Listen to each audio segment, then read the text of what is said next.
Bismillahirrahmanirrahim. Assalamualaikum warahmatullahi wabarakatuh. Waalaikumsalam warahmatullahi wabarakatuh. Berjumpa kembali di channel Kang Togo TV. Alhamdulillah di kesempatan pagi hari ini suasana sangat mendung. Kita sedang duduk di bawah langit lepas tanpa atap karena bangunannya belum ada atapnya.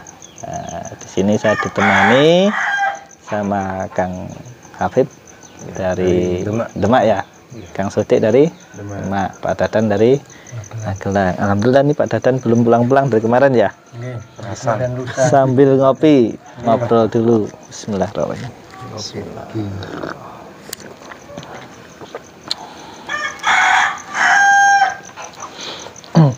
Nah ini ngobrol-ngobrol, bincang-bincang santai. Pengalaman Kang Hafib sama Kang Sodik ini kenapa bisa bertemu Gus Ropik dan ketemu saya, itu motivasinya apa? Silahkan cerita, bebas ngobrol santai Kang. Ya, terima kasih sebelumnya kepada Pak D. Togo yang telah memberikan kesempatan kepada kami untuk bercerita. Ini kami awali dari perjalanan spiritual kami untuk mencari pencerahan di dalam hidup lahir maupun batin, nggih Pak D. Nggih. Jadi kita dulu itu di dalam proses mencari seorang guru mursyid yang bisa membimbing kami semua, di mana perjalanan yang kami peroleh itu kami ingin mensempurnakan. Mohon maaf suaranya agak Ya, nggak apa-apa karena kurang tidur. kurang tidur ya. Semalam kita membahas panjang lebar mengenai perjalanan spiritual rohani, perjalanan yang mengasihkan sebenarnya, nggih. Ya. Jadi suatu hiburan juga bagi batin kita. Ya. Seperti itu. Jadi alhamdulillah setelah kita bertemu sama Gus Ropik dan Pak D. Togo, kita semakin tercerahkan. Alhamdulillah selama ini yang menjadi pertanyaan kami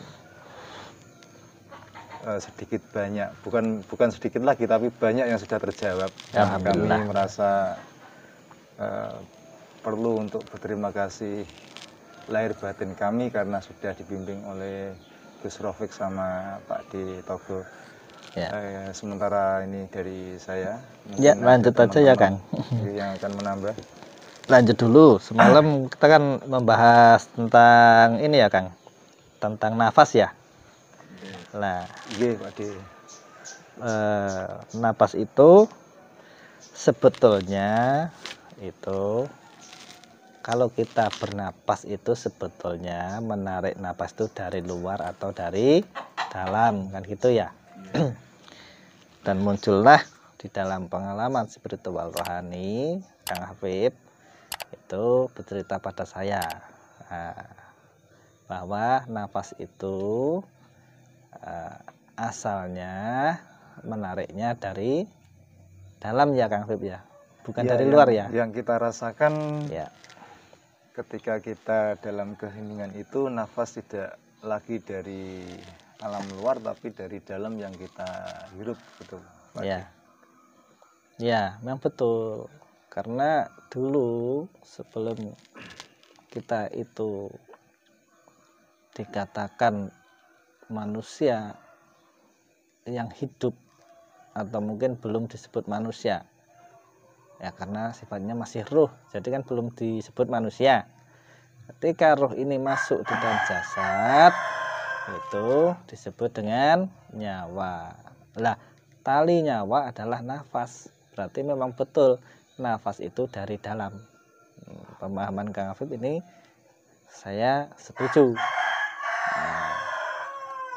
Karena apa? Ketika manusia itu nanti dekat dengan sakaratul mautnya, itu napasnya sudah mulai tersengkal-sengkal, sudah mulai berat. Karena apa? Proses penghabisan napas yang ada di dalam tubuh. Kalau napas di dalam tubuh ini habis, otomatis kita tidak bisa menghirup napas yang dari luar ini, karena napas yang ada di dalam tubuh kita itu sudah menipis, sudah mau habis. Itu secara logika saja, Kang, dan juga bisa secara rohani. Nah, napas itu jadi unsurnya itu ada napas semesta, ada napas pribadi. Napas semesta yang ada di alam bebas ini, ketika kita masih punya tabungan napas yang disebut nyawa, kita bisa menghirup bebas napas yang di luar ini. Tapi ketika kandungan napas yang ada di jasad kita ini habis, kita tidak mampu menyerap udara yang meluas ini, nggak bisa, Kang. Seperti itu. Gitu ya, Pak. Ya, itu perjalanan nafas, ya tak? Okay. Makanya kita patut bersyukur sekali kita itu masih diperkenankan bernafas. Dan ini menjadi sebuah nyawa di jasad kita. Maka langkah pertama ketika kita bangun tidur yang kita syukuri adalah nafas, karena nafas ini adalah sumber daya kehidupan untuk menjalankan proses rutinitas sebagai manusia. Jadi semuanya itu serba dengan nafas, termasuk hewan, termasuk tumbuhan juga ada nafasnya loh, Kang. Nah, semuanya melalui nafas, karena nafas itu adalah daya hidup sebagai penghidupan. Nah, itu untuk nafas saya jawab. Saya lanjut obrolan semalam ya, Kang. Terus ada lagi obrolan yang menarik, Kang Habib, diutarakan nggak apa-apa? Sebenarnya kemarin itu tadi malam persisnya itu di samping nafas itu kita membicarakan apa lagi? Seingatnya nggak apa-apa diutarakan. Soalnya kita ngobrol panjang lebar, Pak Di. Saya seingatnya saja, ya tak? Dan temanya nanti mencolot nanti. Nggak apa-apa, seingatnya saja. Yang poin-poin aja. Malam kan kita sudah bahas. Nah, kita berbagi ini pada sedulur-sedulur. Oh iya, itu kaitan sama nafas itu sebenarnya ada pembahasan tentang seseorang itu husnul khotimah atau su'ul khotimah. Jadi husnul khotimah itu ketika saat-saat terakhir seorang manusia itu melepaskan nyawanya itu bagaimana? Oh ya. Seperti itu, Pak Padi. Prosesi untuk menyambut kematian raga ya, Kang. Sebetulnya kan roh itu tidak meninggal. Kita itu meninggal itu dimensinya adalah raga. Karena segala sesuatu yang sifatnya bernyawa akan mengalami kematian. Seperti yang barusan tuh disiarkan di masjid, ya kan? Oh iya. Nah, seperti itu. Jadi ketika nafas ini sudah terasa berat, kan kita bisa mengontrol, masih diberi kesadaran di dalam nafas.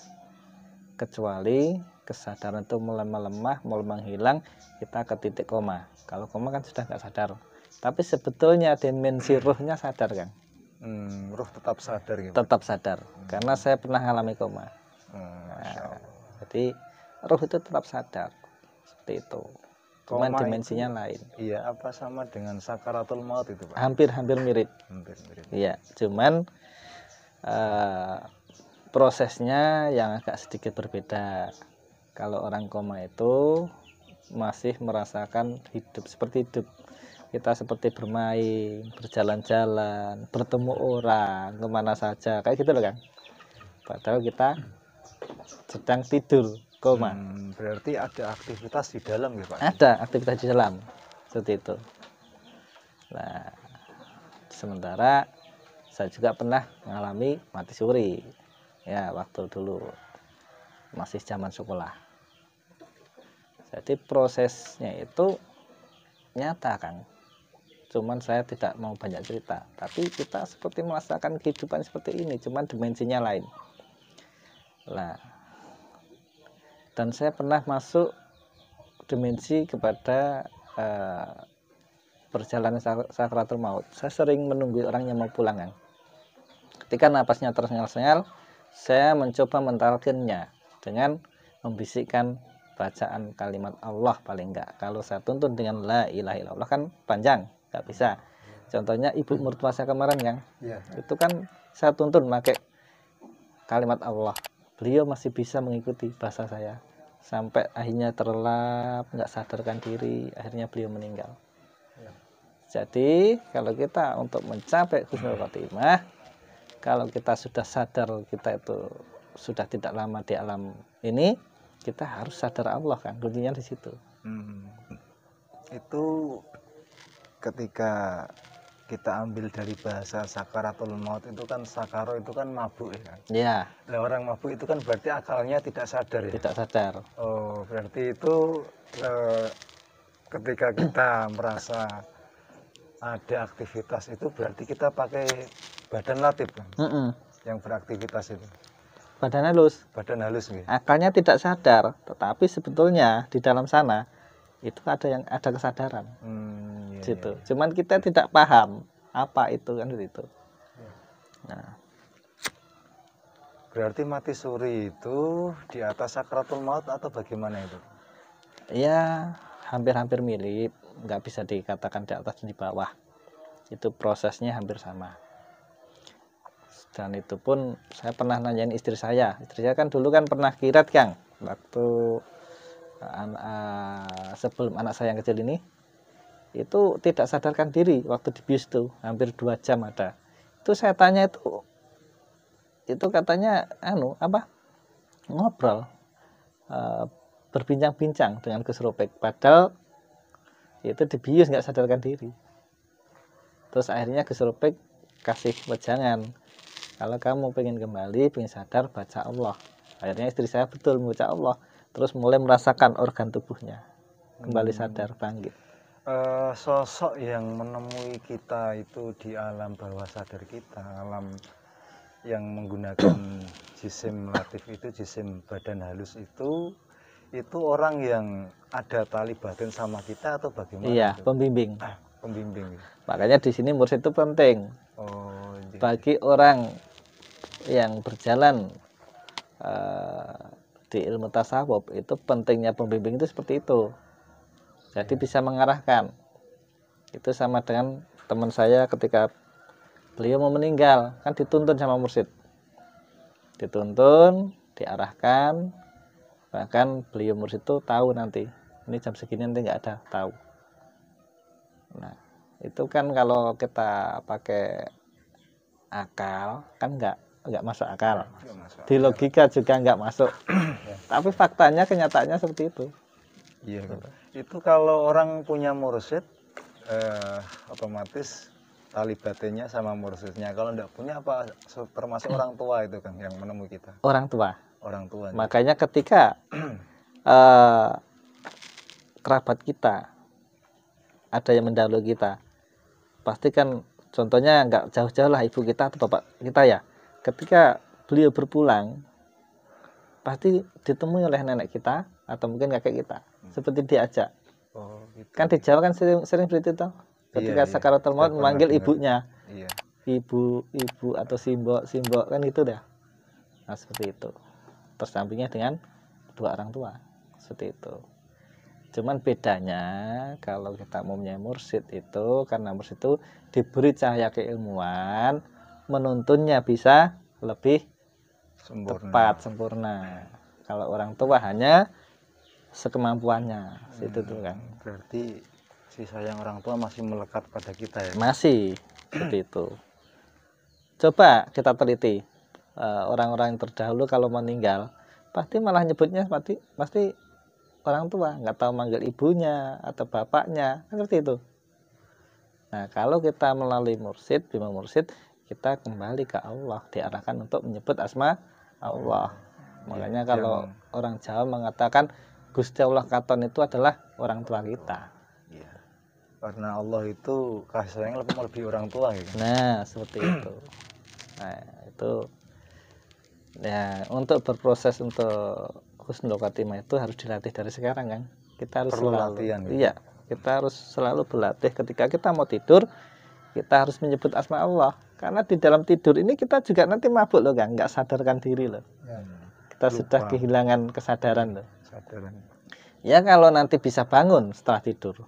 Kalau kita bablas, Iya. nyangkut, nyasar, kan nggak tahu. Makanya perlunya sebelum tidur kita harus masuk di lautan zikir.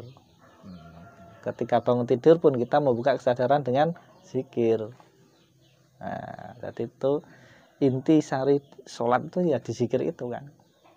Berarti orang sholat itu untuk mempersiapkan saat-saat terakhir, Nah, melepaskan nafasnya itu gitu. iya, seperti itu geraknya. Coba bayangkan, kalau kita sudah sakaratul maut, contoh seperti ibu mertua saya, beliau ingin wudhu, ngambil air wudhu aja sudah nggak mampu.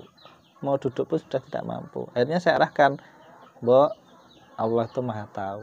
Jangan nyebut asmanya Allah itu, Allah sudah maha tahu. Jadi tanpa gerakan, si Mbok nyebut nama Allah, disitulah terbimbing, tertuntun. Jadi beliau meninggalnya dalam keadaan zikir. Nah, jadi sholatnya itu sholat zikir itu tadi. Seperti itu. Ada itu suatu kondisi di mana seseorang itu sudah lupa sama dirinya saja, sudah lupa Kang. Apalagi mendengar suara tuntunan kita, itu bagaimana Kang? Tergantung amalnya. Oh. Orang yang semasa sehatnya, semasa hidupnya selalu berproses, selalu memacu rohaninya, selalu istilahnya taat dalam peribadahnya, detik-detik mau meninggalnya dia diberi kesadaran. Contohnya seperti ibu mertua saya, semasa hidupnya beliau rajin Kang, 5 waktu beliau ke masjid, bahkan setiap tengah malam beliau sholat di pelataran, sholat malam, seperti itu. Makanya itu. Nah, kecuali kalau kita semasa hidup tidak pernah ingat pada yang maha menciptakan kita, nggak ingat asal usul kita, melupakan Tuhan, melupakan leluhur, melupakan orang tua, lah itu yang nantinya kita tidak mampu berucap, tidak punya akal, sudah hilang kesadaran.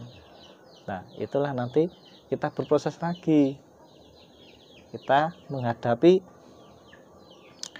siksa kubur itu di situ Kang, gitu loh. Karena dari awalnya kita belum berlatih seperti itu. Makanya kalau ada orang yang bilang siksa kubur itu nggak ada, ya itu karena istilahnya pemahamannya yang diambil, bukankah Allah Tuhan itu sifatnya welas asih, kenapa ada siksa di dalam kubur, kan gitu. Tapi kan welas asih Tuhan ini kan tergantung kita yang menyikapi. Kalau kita berprosesnya dengan welas asih, maka Tuhan pun akan welas asih dengan kita. Kalau kita semasa sehatnya tidak punya welas asih, maka Tuhan pun tidak akan berbelas kasih pada kita, kan gitu kan. Nah ini cara bodohnya kayak gitu. Gimana, sudah agak paham belum kan? Alhamdulillah sudah tercerahkan Pak. Ya, ya kita sama-sama belum tahu. Itu semua kembali kepada Allah Subhanahu Wa Taala. Cuman kita punya referensi, mempersiapkan diri untuk menata segalanya. Karena yang namanya hidup itu sebetulnya langgeng, tapi yang namanya dimensi raga itu terbatas. Ketika raga ini sudah mulai melemah, daya kekuatan kita melemah, raga suka sakit-sakitan, nah disitulah sudah detik-detik akhir hayat. Akhirnya roh ini sudah tidak betah bertempat di raga, karena mengingat wadahnya sudah tidak bisa terpakai, betul kan? Sudah rusak itu. Makanya di ajaran Gus Ropik ini dan saya ini, dan juga ajaran dari guru-guru itu ada istilahnya pelajaran sahadat badan, dan juga ada pelajaran kulu jasad, seperti itu loh Kang. Itu untuk persiapan besok Kang, itu jadi untuk persiapan supaya kita itu betul-betul nanti kalau menghadap Tuhan itu kembali dengan mutmainnah, dengan jiwa yang tenang, supaya kita bisa bersanding di sisi Tuhan, gitu loh. Berarti untuk jiwa, ya ayat Tuhan nafsul mutmainnah. Nafsu mutmainnah itu kembali kepada Tuhannya, Pak. Nah, seperti itu. Nafsu. Padahal setahu kita itu nafsu itu mengikuti jasad, Pak. Ketika jasad itu sudah rusak, sudah hancur, maka hawa nafsunya itu akan hilang. Nah, di sini kan ada nafsu mardiyah, nafsu yang direstui. Iya. Nah, jadi nafsu yang direstui itu tentunya sudah sesuai dengan koridor dalam menuju Tuhan itu tadi. Nah, yang disebut dengan nafsu kamilah, nafsu yang direstui. Beda dengan nafsu-nafsu yang lainnya gitu loh kan. Seperti nafsu syahwat dan sebagainya itu kita tinggalkan. Tapi untuk nafsu untuk kembali kepada Allah itu adalah sebagai hiroh, penyemangat kita untuk kembali ke asal usul, seperti itu. Berarti untuk tahapan nafsu yang bisa kembali kepada Tuhannya itu diawali dari mutmainnah, Pak. Ya. Irji'i ila rabbiki radiyatan mardiyah. Nah, ya, makanya ada istilahnya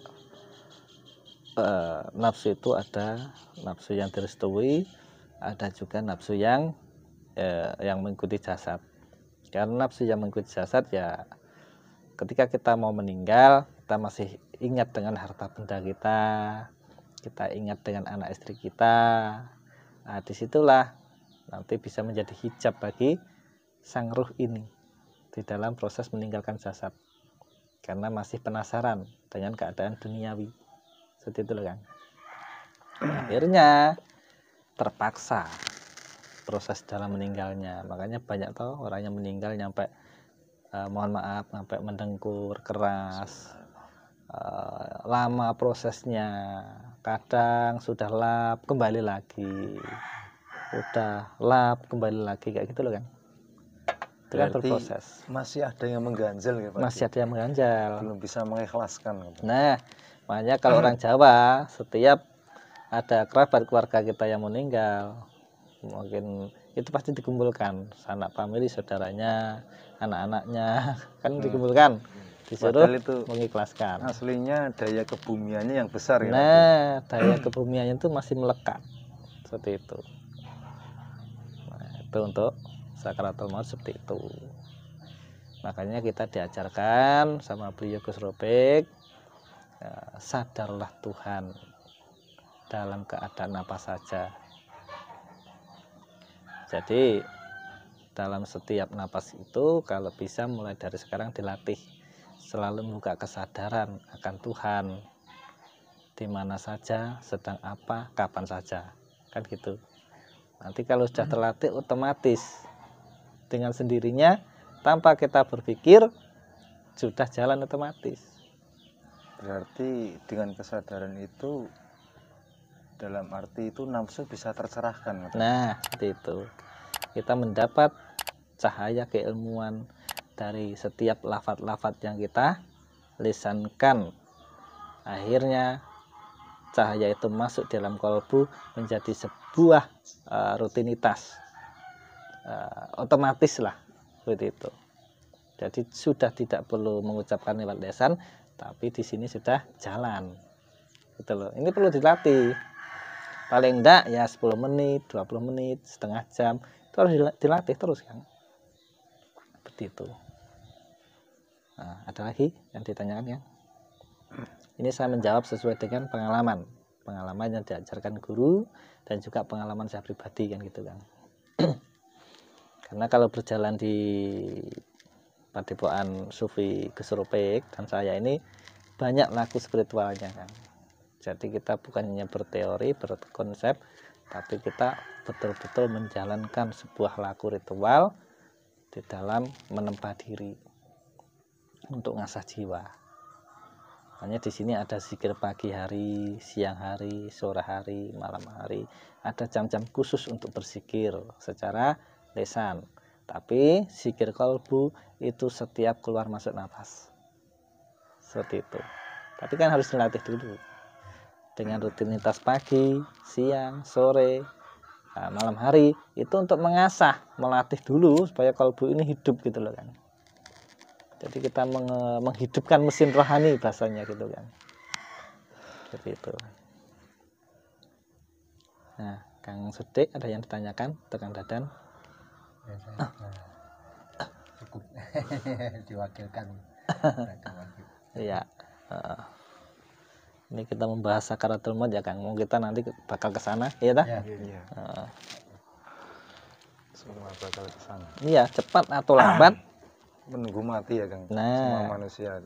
Semua manusia cepat atau lambat akan kembali pada Tuhannya. Tapi jangan takut, jangan khawatir. Karena tujuan akhir kita adalah mencapai ke tingkat rohani, makom tertinggi, yaitu bertemu dengan sang sejati, kembali ke asal usulnya. Seperti itu loh. Ini ada satu yang mau saya tanyakan lagi ini. Ketika kita memahami hakikat Bismillahirrahmanirrahim dengan sifat Allah yang Maha Pengasih dan Penyayang, kita pegang i'tiqad itu sampai kita menuju sakaratul maut itu kira-kira bisa bermanfaat apa kita lupa kan? Oh, bermanfaat sekali. Bermanfaat sekali. Bermanfaat. Makanya dengan sifat kasih sayang Tuhan ini kita akan terbimbing karena kita sudah mengawali segala sesuatunya dengan itu. Walaupun itu tidak setiap saat kita lafadzkan secara mungkin zikir kasiro, zikir banyak, tapi kita ya menanamkan i'tiqad itu bisa membantu gitu. Bisa Kang. Dan itu bisa membuka kesadaran kita. Ketika nanti kita sudah berproses sakaratul maut dan akhirnya sang roh ini keluar, nyawa ini keluar dari badan, kita akan selalu dijaga kesadarannya. Maka ketika kita sedang dimandikan kita akan tahu, ketika kita sedang dikafani kita tahu, ketika kita sedang disolatkan kita tahu, ketika kita dikuburkan kita tahu, kita sadar. Nah, disitulah jangan pernah merasa bahwa kita mati. Yang mati hanya jasadku, yang dimandikan hanyalah ragaku, yang dikafani hanyalah ragaku, yang disolatkan hanya ragaku, yang dikubur adalah ragaku. Aku kembali kepada Tuhanku. Seperti itu. Itu daya itu keluar ketika saya itu melakukan ibadah itu agak malas, dan ada pertolongan dari Tuhan itu saya teringat dengan sifat belas kasihnya yang sifatnya itu abadi atau langgeng, tidak akan berubah gitu. Betul. Itu yang menjadi gondelan saya, istilahnya seperti itu. Karena semua ada datnya. Di dalam kemalasan ada datullah yang maha memberi rasa malas. Tapi jadikan malas ini untuk bertemu Tuhan. Ketika kita malas kita sebut asma Tuhan, Allah, Allah. Ketika capek kita sebut nama Allah, Allah. Ketika kita bekerja, ketika sedang apapun, selalu lafadzkan itu. Karena untuk melatih kolbu ini untuk hidup, kita harus dimulai dari lisan, membiasakan diri seperti itu. Tapi terkadang ada juga yang sudah lihai, tanpa lisan pun kolbunya berbunyi sendiri, kolbunya, betul kan? Ya kan? Cuma ini perlu latihan khusus. Jadi kita harus menjaga kesadaran itu kan, bahwa kita itu hidup di raga ini nggak lama, paling lama berapa? 100 tahun kalau bisa, tapi kayaknya jarang. Iya, Gitu. paling 60 sudah dipanggil mbah itu. Nah, tidak mungkin dipanggil mas. makanya kita mempersiapkan diri menjadi calon-calon Ki Ageng. Kenapa? Orang yang sudah meninggal itu kalau orang Jawa kuno dulu disebut Ki Ageng. Iya dah? Nah, jadi punya gelar. Jadi dengan itu maksudnya Ki Ageng itu kita masuk di alam kelanggengan. Makanya dulu disebut Ki Ageng gitu loh. Seperti itu.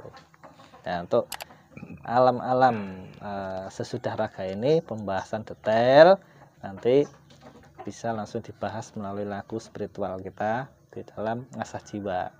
Kalau di konten YouTube ini ya kita membahas unsur luarnya saja, ya toh? Karena ini sangat detail, kalau dibahas ini nggak selesai. Iya. 3 hari 3 malam pun khususnya tidak selesai. Iya, seperti itu. Season light water Nah, ya. khusus. Ya, untuk saat ini sekian dulu ya, Kang ya. Ya, nanti kita sambung lagi. Terima kasih, Pak. Terima kasih sedulur-sedulur semua yang selalu menyimak tayangan Kang Toko TV. Selamat pagi semuanya, selamat beraktivitas. Semoga panjenengan semua selalu dimudahkan dalam mencari rezeki, diberi keluasan rezekinya. Dan bagi Anda yang punya banyak masalah, semoga selesai masalahnya. Yang punya banyak hutang, segera lunas hutangnya. Pokoknya semua dimudahkan urusannya. Yang sedang sakit segera disehatkan. Seperti itu, terima kasih. Assalamualaikum warahmatullahi wabarakatuh. Waalaikumsalam. Sagung itu mati rahayu. Kuatir lur